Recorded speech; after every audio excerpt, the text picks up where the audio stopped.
What it do, baby? I just want to say thank you guys for your support. Yesterday, bro, I felt I was topping, and you guys are sending me your energy. You guys are your hand up. I appreciate it so much. My boy here, Manny, my boy Ken holding the phone. Everyone topped. He was on 32, and somebody reported a win when they lost against them, and they cheated him out of it, and we tried to contend it, and they wouldn't get it in. But really, we all topped, and I'm gonna put their deck profiles either whether they want to do a profile, or I'm gonna put it up on the channel because they're really good decks. But one of the ones that we played is the Sun Goku leader, the Green Goku Dredgeku. So I've been testing Vegex, and that's what I wanted to take, obviously, for Vegeta Saiyan Army. But for the matchups, I've been doing so many videos on how to beat Vegex, and I haven't been able to do one on how to beat Goku. Like, until Manny showed me a really good way, which I'll talk about later. But, okay, so the deck I was running, it's funny because this deck changed as soon as I played the first round. It literally changed. So my turn one is the one drop blocker that's black. When I play her, she draws. Remember, this leader, the Goku, he awakens as soon as one of your battle cards is KO'd. So it can be black. So usually people run the one drop blockers, and I like her because she draws as a one drop blocker, right? So as soon as one of your blocker gets KO'd, he does untap. For the one drops, I'm running the Vegeta at 4. My man. Yeah. So Vegeta, as soon as you play him, you drop a card. I'm running the Gohan at 4 as well. This is your turn 1. The turn 1 is the Gohan or the Kai. Those are the blockers. I used to run the Saberman, but I replaced the Saberman for the Bulma. Bulma at 4 of, because she's insane. She searches your Saiyans, she searches your Unison, and she's just too good. You need a tutor. Also, what you can do to KO your cards to awaken is turn 2, you can play the Bardock and then KO the Bulma and then awaken immediately, right? If you guys want the full list, it's going to be on the description, so don't worry about it. It's going to be a lot clearer there. But this Bardock is so snapped. I stole a million games just using the Frieza counterplay. Like I used it on Rival Seeker. I used it on anything that's 7 or less. I just played it for free and they KO'd their board. I used it against the Mirror Chain. It was just the nuts. And I've had so much luck this week getting all my Ribrians in a drop. Like, with my friends watching, like, I literally would burst 1 turn, and I would burst 3, and I would burst, like, 2 Ribrians. Like, it was the nuts. I love these Friezas. I'm playing them at 2. They come out all the time, like, just for critical attacks.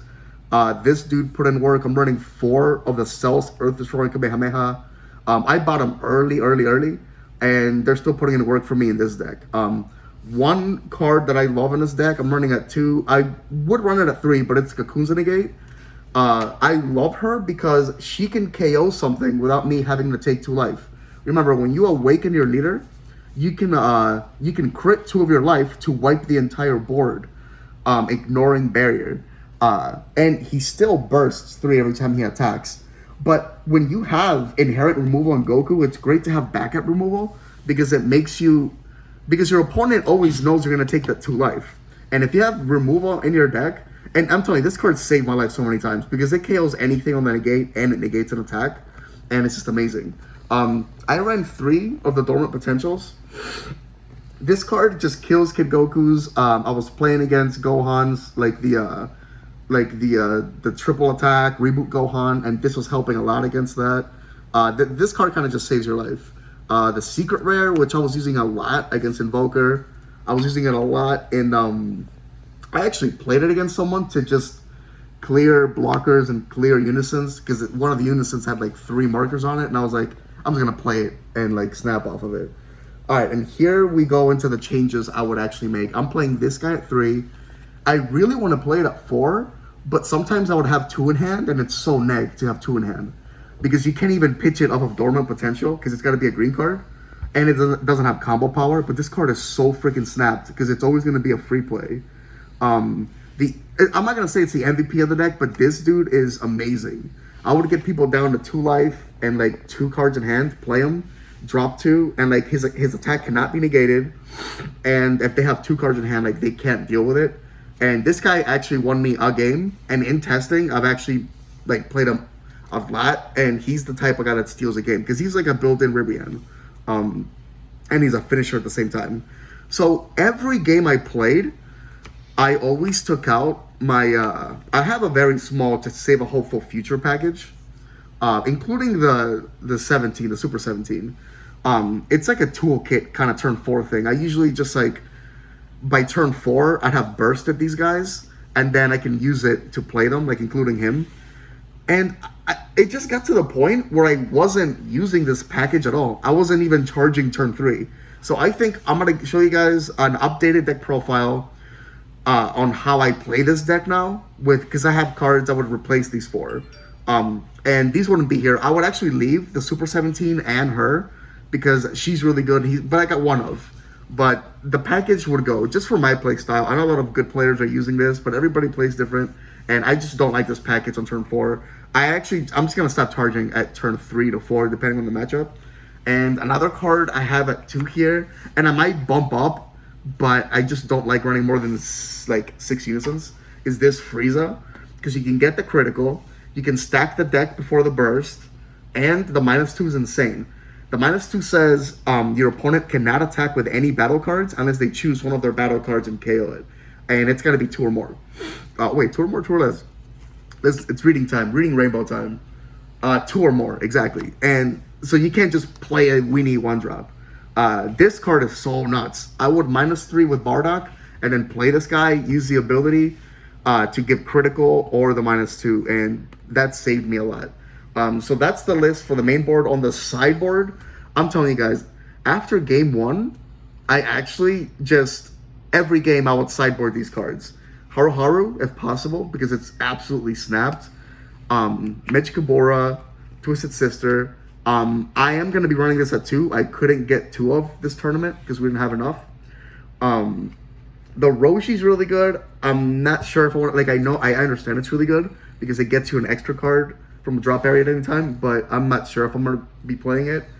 But I always put all these cards in. Like, Crisis Crusher, it's really relevant. Haru Haru against red and yellow and green. This guy against anything that goes tall, anything linear. And her against drop 8. And the rest of the sideboard, I have basically Shocking Death Ball at 2, just for more negates. Urgent Aid, Kami for untap hate. The 2 1-drop Mass Saiyans against like Green Frieza or anything. And then Zerloin, which I did bring in once. I didn't actually get to use them. But yeah, I won all of my games besides the one against Invoker, which is actually a good matchup for me. But the Invoker dude literally had a secret rare, and there's nothing I could do about it. I cited in Shocking Death Ball against the Invoker dude and Mechikabura, but yeah, I couldn't see him. And I had the negate in hand, and he ripped it with leader effects. He played it really well. But besides that, I had a really good record. Again, I'm gonna have the deck in the description. Here's the top 16 mat. I had to leave after top 16. We couldn't make it because everyone voted to have it the next day, so we couldn't make it. So I can't even play in top 16. We'll never know what happened, but it's okay. I'm gonna actually update the deck. The deck is in the description below, so if you want to see it, I'm gonna update it. I'm gonna make a video about what makes this leader good, and because now I have a lot more knowledge on it. Like I have a lot more knowledge on the matchup, on how he works, and we've ran different versions of him. So I do want to show you guys because he's really good. And there's cheap versions of running him that I do want to, like you can make a really good budget deck with this too. So I want to go over those 3 things. The old version, the new version, and a really good budget version that replaces Ribrianne really well. And I do mean that. So I'm going to go over that. I'm going to thank all my friends. Honestly, shout out to Ken. This whole deck, literally, this is all Ken's deck. Hey. Like besides like 2 cards, literally I borrowed the whole thing. Shout out to my team, Manny. Julian's here sleeping, but I love you guys. Everyone that's ever played tested with me, Jamie, my best friend, my dad, Nick. But yeah, man. Your husband. My husband, yeah, my husband at home. My husband, I'm always loyal, and my boyfriend. I love you too, dog. Like, all right, man. Thank you for watching. Thank you for subscribing. Go to Vegeta Saiyan Army, the YouTube page right here. Like and subscribe. Go to the channel. Join. Oh, congrats, yo! I saw a lot of y'all there. A lot of you guys came up to me, said what's up, dabbed it up. I have new members of the Vegeta Saiyan Army. Welcome. Thank you guys. I love y'all. I'll see you all next time. Thank you for watching.